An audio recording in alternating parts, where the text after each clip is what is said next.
am on a selfish mission to decrease the fears surrounding cortisol. And my biggest tip from a Chinese medicine standpoint is with constipation, there's two main buckets of why that happens. And that is one of the most effective things to de-bloat. It's all about polarities and contrast. We don't know how to feel good unless we feel pretty crappy at times, right? I love the idea of helping to create this higher vibration for myself. Let's wellness girl chat about traditional Chinese medicine, the Olympics, and the recent Chinese baddie trend. Welcome back to Wellness Fixes the Pod. I'm your host, Dr. Kelsey Vick, a board-certified orthopedic doctor of physical therapy and a pelvic floor physical therapist. And I was lucky enough back in June to interview a traditional Chinese medicine practitioner, Dr. Felice Chan. And over the last few months, that episode has really popped off, and I have a feeling it is because of this Chinese baddie trend that we are seeing everywhere on social media. At the time I'm recording this episode, the Olympics are still going on. We're about to wrap them up. And so I also got to wondering about the differences in how elite female athletes train and approach their performance, fueling, hydration, recovery in cultures that utilize traditional Chinese medicine practices a little more frequently than we do here in the States. So I wanted to compare and contrast that, in addition to revisiting some of the traditional Chinese medicine practices and key tips and tricks that Dr. Felice shared with us back in June. So I am pre-recording this, and actually when this episode is released, my husband and I will be on a trip in Asia, which I am very excited about. So this is all sort of coming full circle. We also just entered the year of the fire horse. So happy Lunar New Year to all of those who celebrate. It's just the perfect time to sort of dive into traditional Chinese medicine again, given all that's happening in the world, but also the time of year as we're entering this year of the fire horse.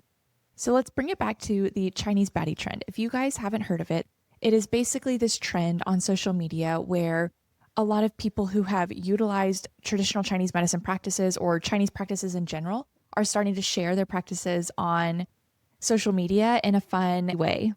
So I've loved following the trend because it's a lot of people sharing even their morning routines, like how their parents and grandparents have inspired their Chinese baddie morning routines, or how different remedies for illnesses, how they approach those in their lives. And a lot of them have TCM or traditional Chinese medicine practices as sort of the foundation behind them.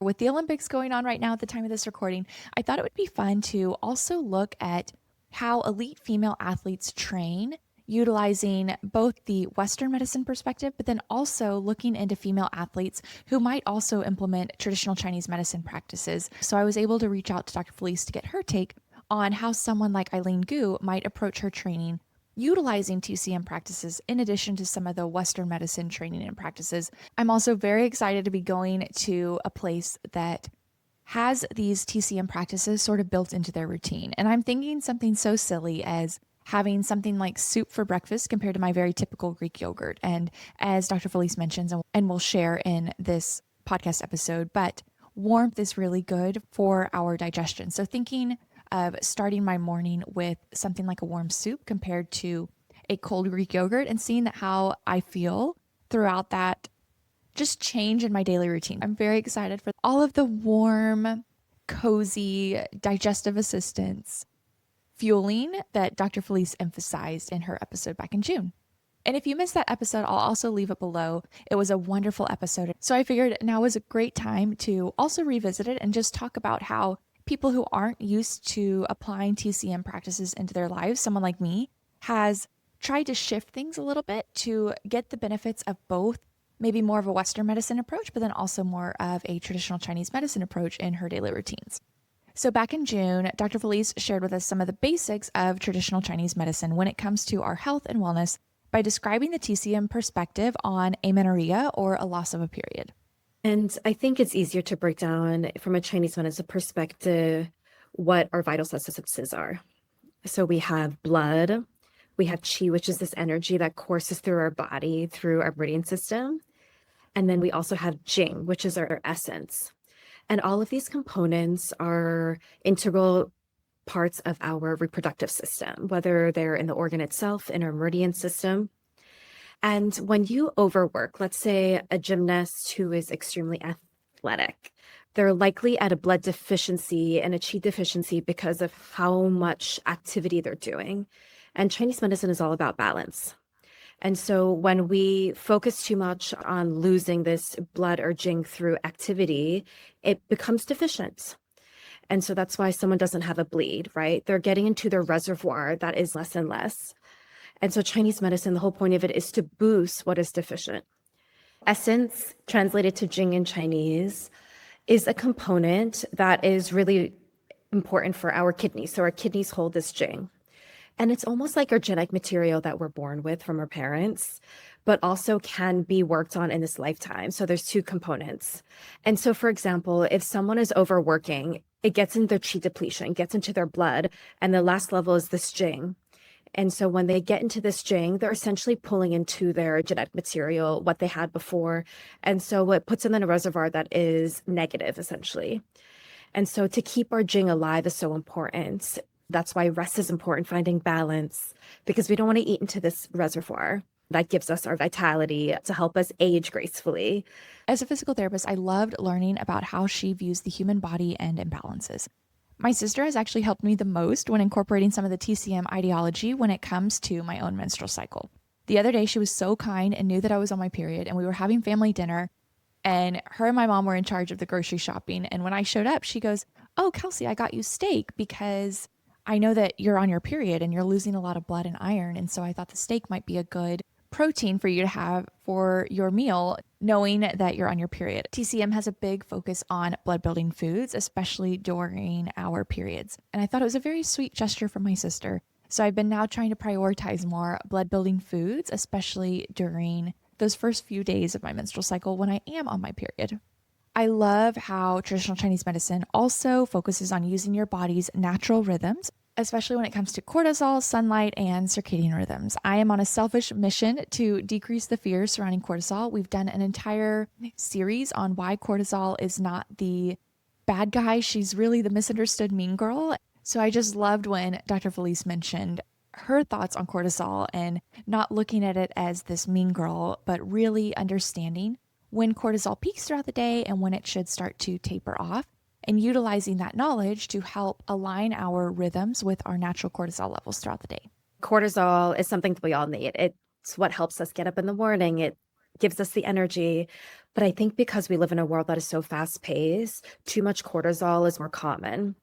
So I would recommend movement that is more gentle, more so for the movement of qi or this energy rather than for the increase of good stress.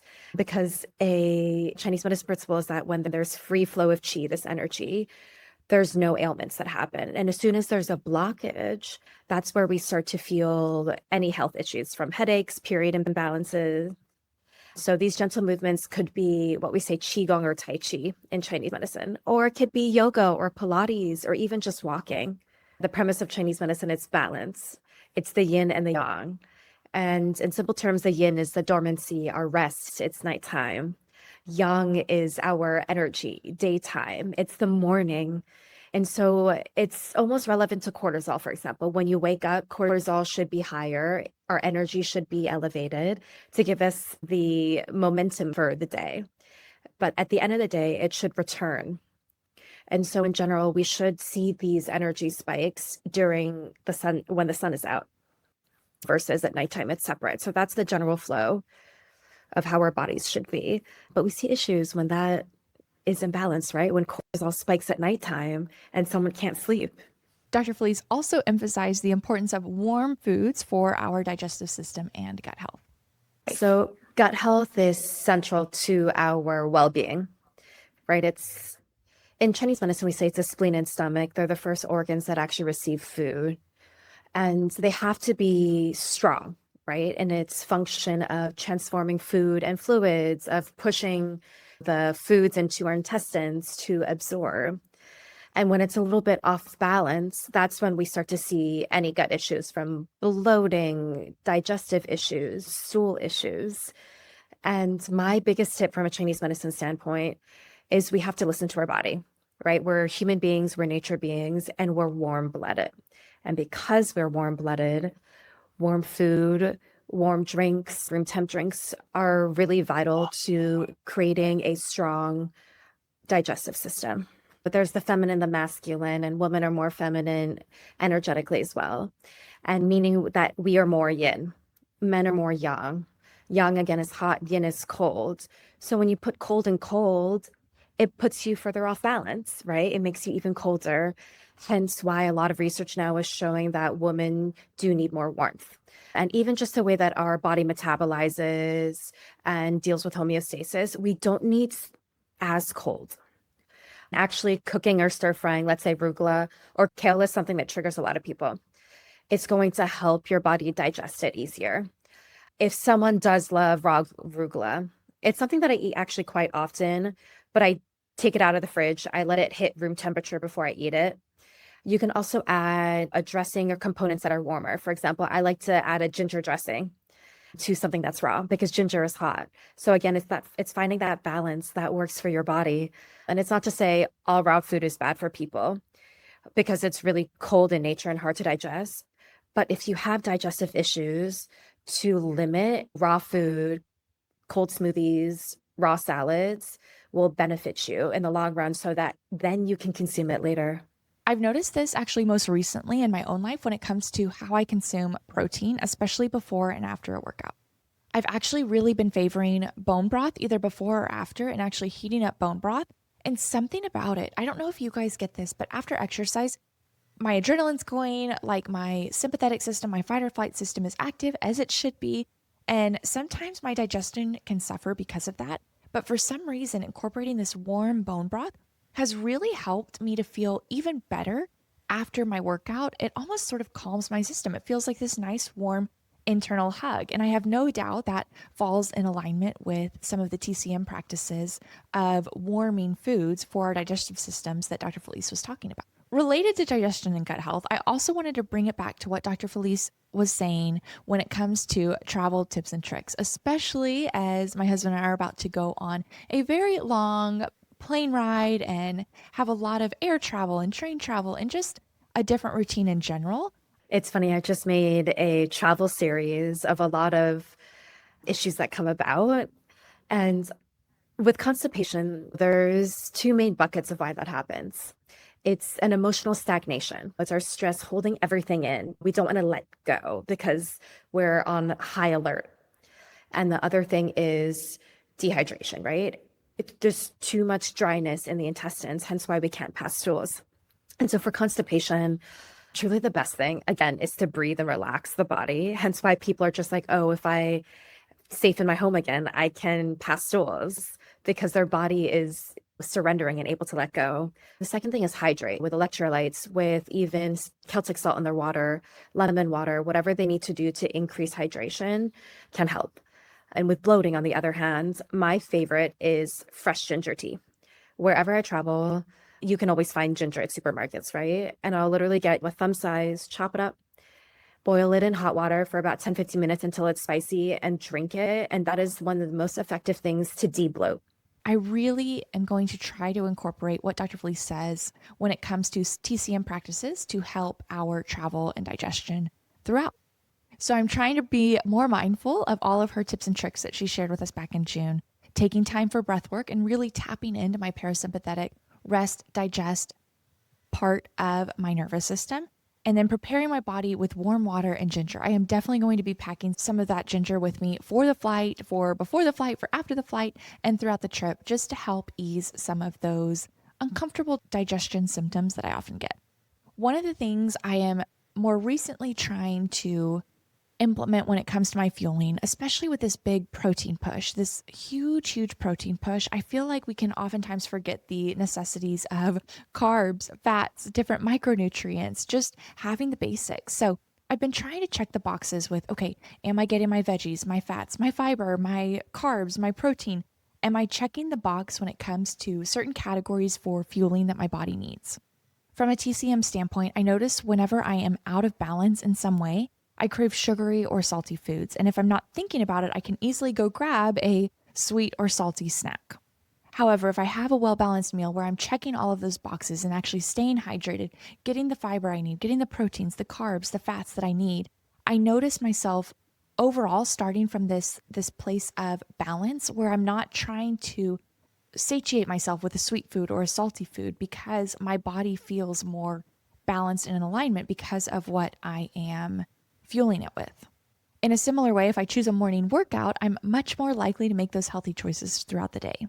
Dr. Felice explains this phenomenon so beautifully from a TCM perspective, talking about how when we are balanced, we are more likely to make choices that also foster that balance compared to when we're imbalanced, we might make choices that don't necessarily bring our bodies and our system back in harmony.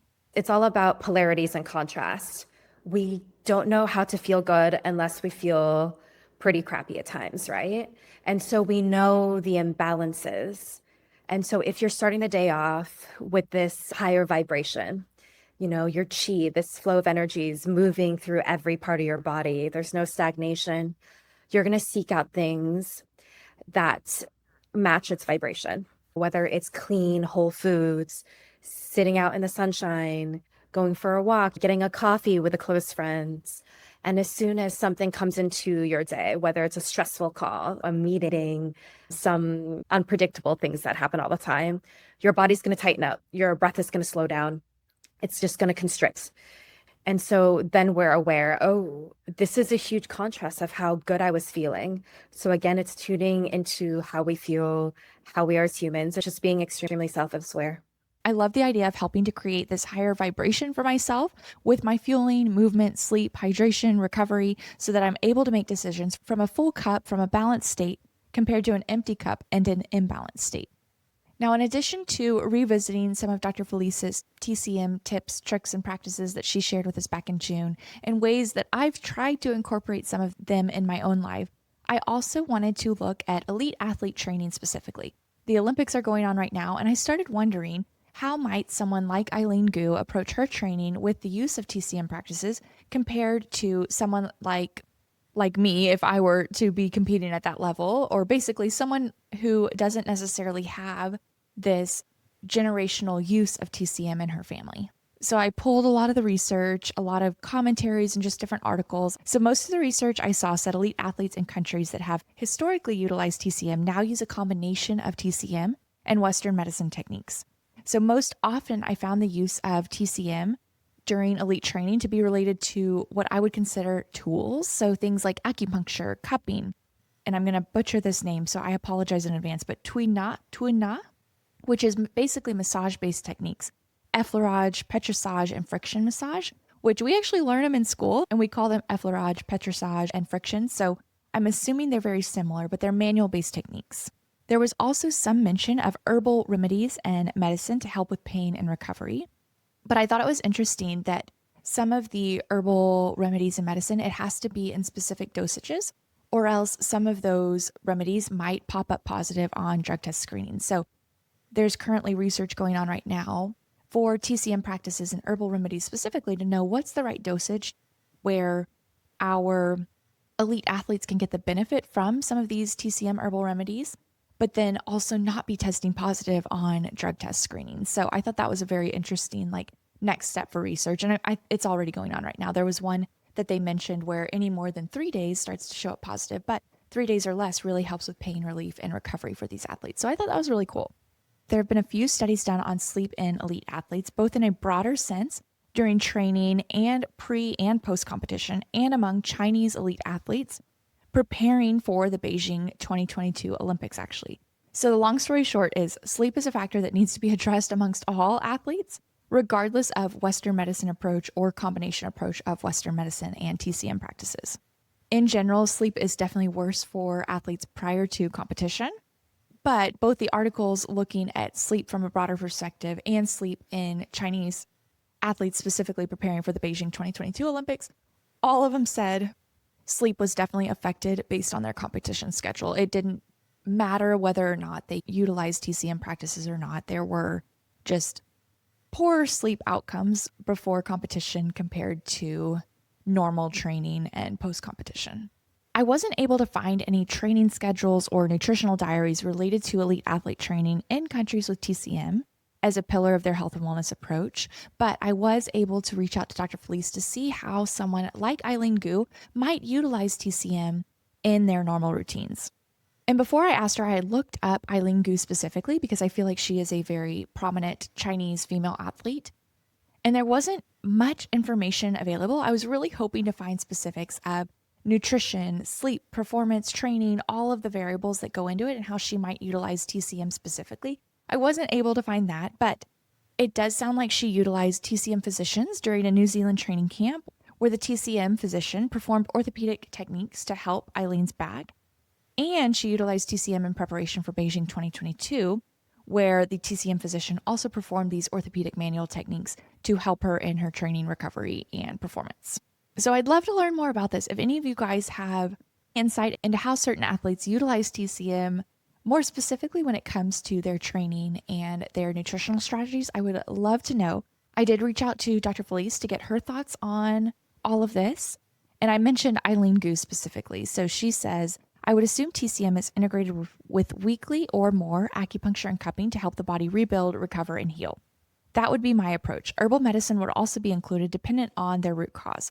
Hope this helps and happy Lunar New Year. So I was so grateful for her insight because I do feel like she is the expert. I am just trying to learn from her and apply what she knows into my own life and also share that with you guys to hopefully give you some inspiration and ideas if you guys are also like me and not as familiar with TCM practices.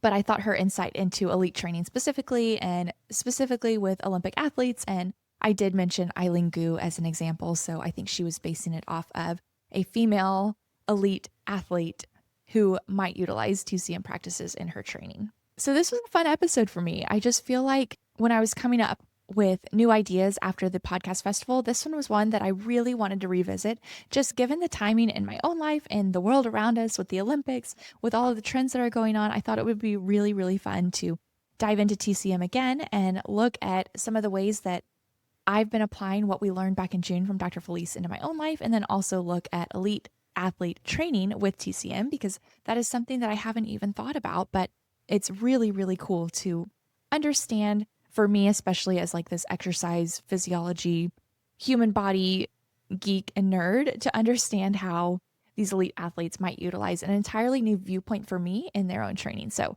I appreciate you guys for nerding out with me and for, I guess, taking a more science-backed health and wellness perspective to this Chinese baddie trend. I hope you guys enjoyed this episode. Again, I'll leave all the links below. If you missed the one back in June, our episode with Dr. Felice, it was an amazing episode. I only clipped some of it today, but she shares so much more information and education in that episode. So I'll leave that below if you guys missed it. But thank you guys for listening, for joining me, for nerding out with me today. And I'll see you guys on the next episode of Wellness Big Sis the Pod.